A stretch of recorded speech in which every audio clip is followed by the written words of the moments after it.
Agreeing to serve on a nonprofit board is a noble act.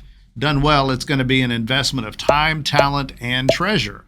But most new board members arrive at their first board meeting with absolutely no clue about what to expect, either of themselves, the meeting, or board service in general.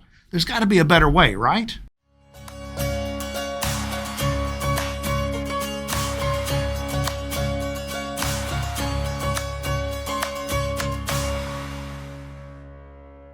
Hi, I'm Greg McRae, founder and CEO of Foundation Group, and welcome back to our 501c3 University channel, where we strive to make nonprofit issues understandable. Did you ever serve on a nonprofit board?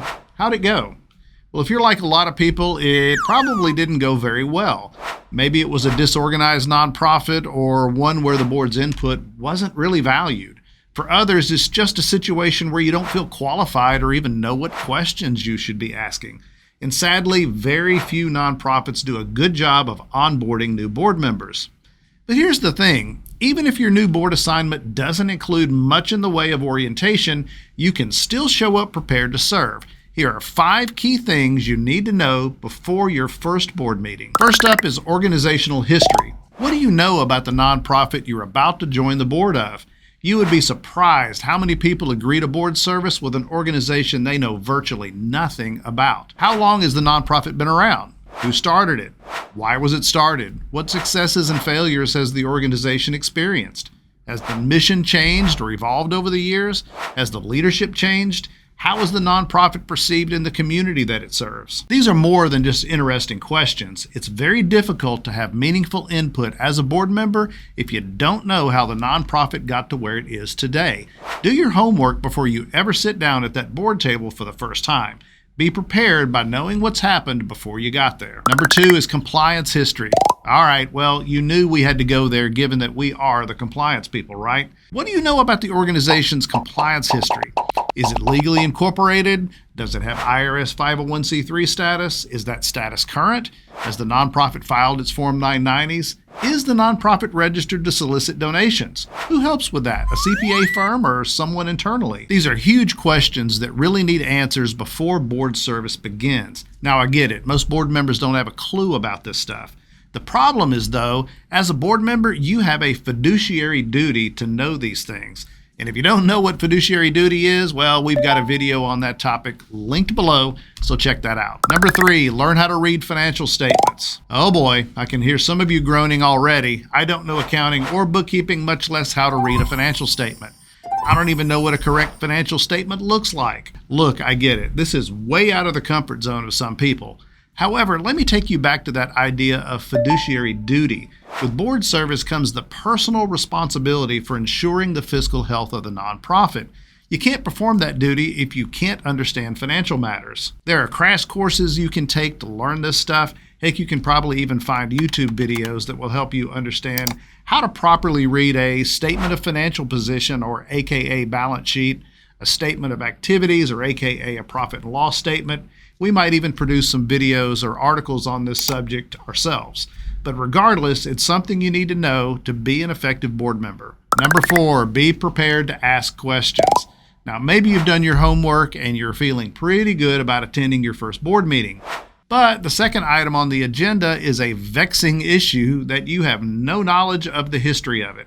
Ask questions. Or maybe there's a continuation of a planning conversation from a prior board meeting. Again, you're lost. Ask questions. Especially if you're expected to cast a vote on an issue, know what you're voting on. Here's a very real example. A nonprofit I served on the board of several years ago was recently victimized by embezzlement by the treasurer. Huge mess, including a criminal investigation and a lawsuit against the individual and their family.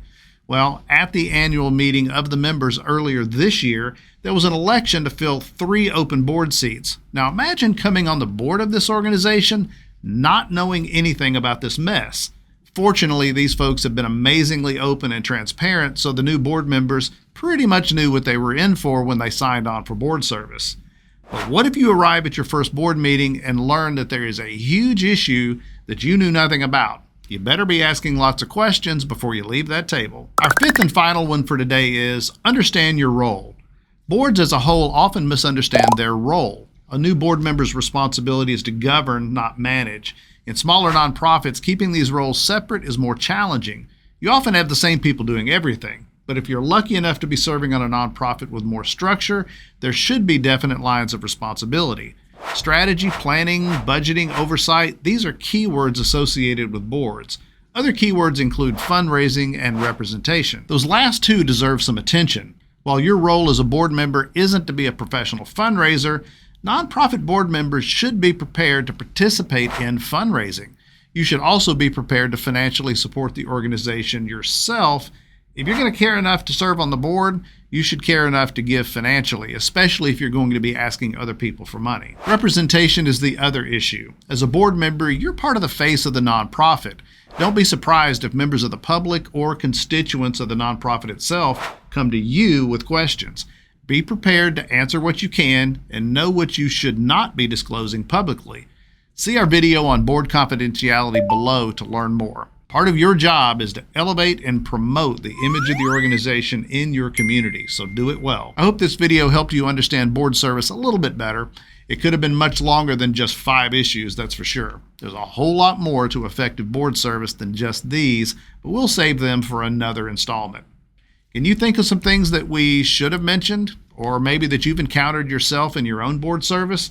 Let us know in the comments below. Thanks so much for watching. Now go serve your community. Hey, do me a favor and don't navigate away just yet. We would really appreciate it if you would click the like button, as it really helps get our content recommended to more people. Subscribe if you haven't already, as we have great content coming your way on a regular basis. Finally, you can click the little bell icon to be notified of new content when we post it.